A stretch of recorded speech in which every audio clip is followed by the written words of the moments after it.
साथियों, मुझे ये भी जानकारी दी गई है कि तेजपुर यूनिवर्सिटी नॉर्थ ईस्ट की बायोडायवर्सिटी और रिच हेरिटेज को संरक्षित करने का भी अभियान चला रही है।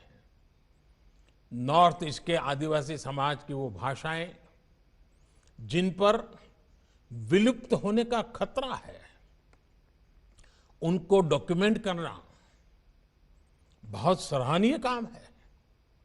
इसी तरह संत श्रीमंत शंकरदेव जी की जन्मभूमि नौगांव के बाताद्रव स्थान में सदियों पुरानी लकड़ी पर उकेरी गई कला का उसका प्रिजर्वेशन हो, या फिर गुलामी के कालखंड में लिखी गई असम की किताबों और पेपर्स का डिजिटीकरण हो, आप वाकई इतने विविध कामों पर लगे हुए हैं।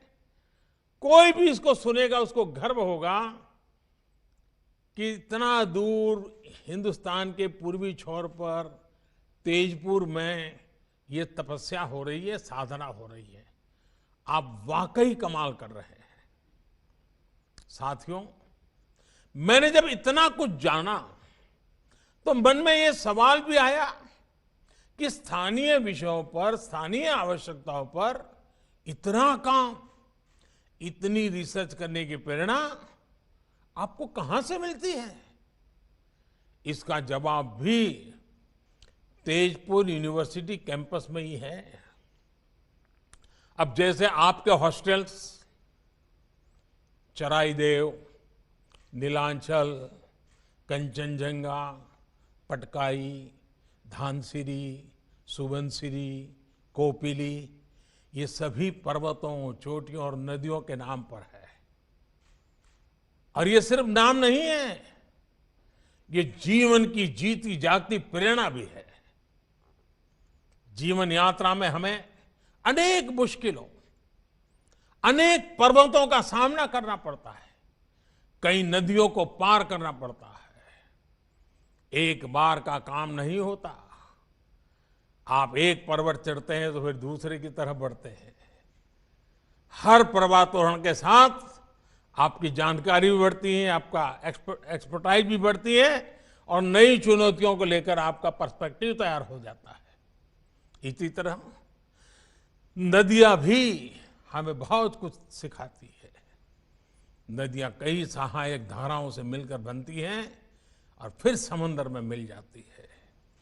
हमें भी जीवन में अलग अलग लोगों से ज्ञान लेना चाहिए, सीखना चाहिए और उस सीख के साथ आगे बढ़ते हुए अपने लक्ष्य को प्राप्त करना चाहिए। साथियों, जब आप इसी अप्रोच के साथ आगे बढ़ेंगे तो असम, नॉर्थ ईस्ट देश के विकास में अपना योगदान दे पाएगा। आपने देखा होगा, कोरोना के इस काल में आत्मनिर्भर भारत अभियान हमारी वोकैबुलरी का अहम हिस्सा हो चुका है। हमारे सपनों के अंदर वो घुल मिल गया है। हमारा पुरुषार्थ, हमारे संकल्प, हमारी सिद्धि, हमारे प्रयास, सब कुछ उसके इर्द गिर्द हम अनुभव कर रहे हैं। लेकिन आखिर ये अभियान है क्या? आखिर बदलाव क्या हुआ रहा है? क्या ये बदलाव सिर्फ रिसोर्सेज में है? क्या ये बदलाव सिर्फ फिजिकल इंफ्रास्ट्रक्चर में है? क्या ये बदलाव सिर्फ टेक्नोलॉजी में है? क्या बदलाव सिर्फ बढ़ती इकोनॉमिक और स्ट्रेटेजिक माइट का है? ऐसे हर सवाल का जवाब हाँ में है। लेकिन इनमें से भी जो सबसे बड़ा परिवर्तन है वो है इंस्टिंक्ट का, एक्शन और रिएक्शन के नजरिए का है।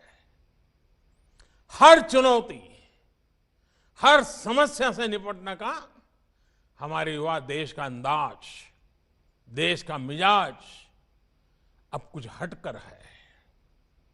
इसका एक ताजा उदाहरण तो अभी हमें क्रिकेट की दुनिया में देखा है। आप लोगों में से बहुतों ने भारतीय क्रिकेट टीम के ऑस्ट्रेलिया टूर को फॉलो किया होगा। इस टूर में क्या क्या चुनौतियां हमारी टीम के सामने नहीं आई। हमारी इतनी बुरी हार हुई, लेकिन उतनी ही तेजी से हम उभरे भी और अगले मैच में जीत हासिल की। चोट लगने के बावजूद हमारे खिलाड़ी मैच बचाने के लिए मैदान पर डटे रहे। चैलेंजिंग कंडीशंस, इसमें निराश होने के बजाय हमारे युवा खिलाड़ियों ने चैलेंज का सामना किया, नए समाधान तलाशे। कुछ खिलाड़ियों में अनुभव जरूर कम था, लेकिन हौसला उतना ही बुलंद दिखा। उनको जैसे ही मौका मिला, उन्होंने इतिहास बना दिया। एक बेहतर टीम को अपने टैलेंट और अपने टेम्परामेंट में वो ताकत थी जिससे उन्होंने इतने अनुभवी टीम को, इतने पुराने खिलाड़ियों की टीम को पराजित कर दिया। युवा साथियों, क्रिकेट के मैदान पर हमारे खिलाड़ियों की ये परफॉर्मेंस सिर्फ स्पोर्ट्स के लिहाज से इंपॉर्टेंट नहीं है, एक बहुत बड़ा लाइफ लेसन भी है। पहला लेसन ये कि हमने अपनी एबिलिटी पर विश्वास होना चाहिए, कॉन्फिडेंस होना चाहिए। दूसरा लेसन हमारे माइंडसेट को लेकर है। हम अगर पॉजिटिव माइंडसेट से लेकर आगे बढ़ते हैं तो रिजल्ट भी पॉजिटिव ही आएगी। तीसरा और सबसे अहम लेसन, अगर आपके पास एक तरफ सेफ निकल जाने का ऑप्शन हो और दूसरी तरफ मुश्किल जीत का विकल्प हो, तो आपको विजय का ऑप्शन जरूर एक्सप्लोर करना चाहिए। अगर जीतने की कोशिश में कभी कभार असफलता भी हाथ लगे तो इसमें कोई नुकसान नहीं है। रिस्क लेने से, प्रयोग करने से डरना नहीं है। हमें प्रोएक्टिव और फियरलेस होना ही पड़ेगा। हमारे भीतर जो फेल्यूर का डर होता है, हम जो अननेसेसरी प्रेशर अपने ऊपर लेते हैं, उससे जब आप बाहर निकलेंगे तो फियरलेस बनकर उभरेंगे भी।